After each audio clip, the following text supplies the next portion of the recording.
سر کے پی کے وزیر اعلیٰ کی بات بھی کرنا چاہوں گی.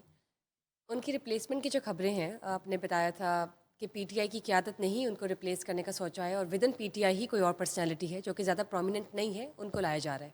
بتائیے. وہ ان کی چل رہے ہیں جی. وہ پنجاب پولیس جو ہے نا، ان کو پتہ نہیں پکڑ دھکڑ رہی تھی سم تھنگ. سہیل افریدی جو ہے، میں نے بتایا، میں نے آپ کو کہا تھا کہ اتنے وہ مقبول نہیں ہیں.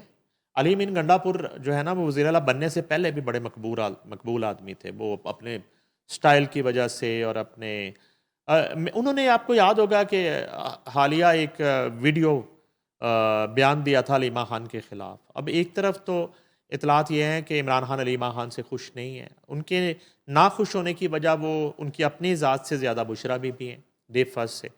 تو اب یہ ہے کہ لگ تو رہا تھا بظاہر علی امین گنڈا پور کی باڈی لینگویج سے اور ان کے بہت سے اقدامات سے کہ وہ زیادہ دیر سروائیو نہیں کریں گے. ان کے حوالے سے عدم اعتماد کی باتیں بھی چلی تھی. وہ مولانا فضل الرحمان کی وجہ سے عدم اعتماد کی تحریک پیش نہیں کی گئی. انہوں نے کہا ہم عدم اعتماد کے ذریعے کے پی حکومت نہیں گرائیں گے. اچھا، اس میں یہ ہے کہ اب جب سے انہوں نے علیمہ خان کے بارے میں بات کی ہے تو یہ سلسلہ جو ہے نا وہ تیزی پکڑ گیا اور چند ہی دنوں میں ان سے استعفیٰ مانگ لیا گیا. اس بات کی تصدیق ہو گئی ہے کہ استعفیٰ عمران خان نے مانگا.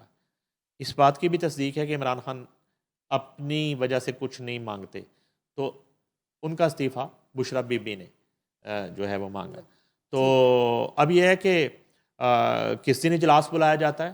استعفیٰ گورنر ہاؤس پہنچ چکا ہے. فیصل کریم کنڈی جو ہیں گورنر کے پی کے، ان کا یہ کہنا ہے کہ میں نے ابھی استعفیٰ پڑھا نہیں ہے، کیونکہ ریزائن میں وجہ بھی تو لکھی ہوگی. تو ابھی وہ استعفیٰ منظر عام پہ نہیں آیا. اگر کوئی آیا بھی ہے تو وہ مبینہ کہا جا سکتا ہے، وہ کنفرم تحریر وہ نہیں ہے. کیونکہ آج ہی فیصل کریم کنڈی نے کہا کہ میں نے ابھی تک وہ ریزائن نہیں پڑھا. البتہ مجھے اطلاع ملی ہے کہ وہ پہنچا دیا گیا. اچھا، وہ پہنچا دیا گیا، وہ ریلی کی شکل میں تو نہیں آیا ہوگا استعفیٰ کہ وہ جلوس آ رہا ہے، وہ استعفیٰ لے کے آ رہے ہیں، سر پہ استعفیٰ رکھا ہوا ہے. تو بعد اب باب ملاحظہ ہوشیار علی امین گنڈا پور کا استعفیٰ آ گیا. وہ آج ڈیجیٹل دور ہے. وہ استعفیٰ تو واٹس ایپ پہ بھی ہوگا نا. تو ایک جو ہے نا وہ بائی ہینڈ بھی پہنچا دیا گیا ہوگا گورنر ہاؤس کے سیکریٹریٹ میں.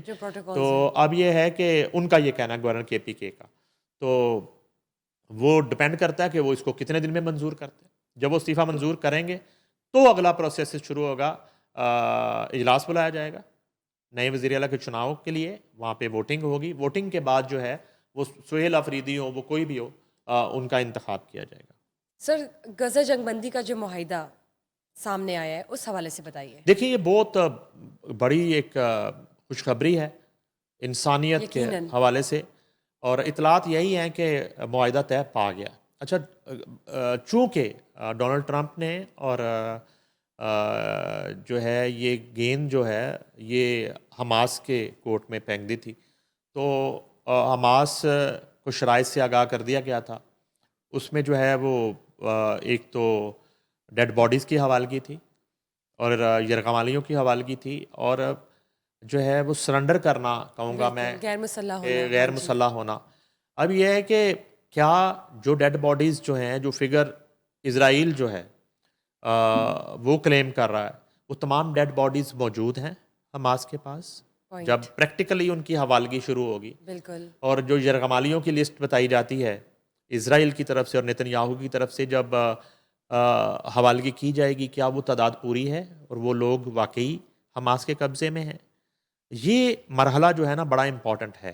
البتہ یہ ہے کہ مذاکرات کی ٹیبل پر بیٹھنا ہی ایک حماس کی طرف سے بہت بڑا اقدام تھا، اور یہ فلسطینیوں کے لیے اور جتنے لوگ فلوٹیلا لے کر ان کی امداد کے لیے، اور دنیا بھر میں، میں کہتا ہوں کہ ویسٹ کے ممالک میں، مسلم ہو غیر مسلم ہو، جن جن لوگوں نے ان کے لیے آواز اٹھائی، جن جن لوگوں نے جو ہے وہ پروٹیسٹ کیا، جن جن لوگوں نے اس بربریت کی اور اسرائیل کی اس جارحیت کی مذمت کی، میں سمجھتا ہوں کہ وہ سب لوگوں کی یہ ایفرٹ ہے.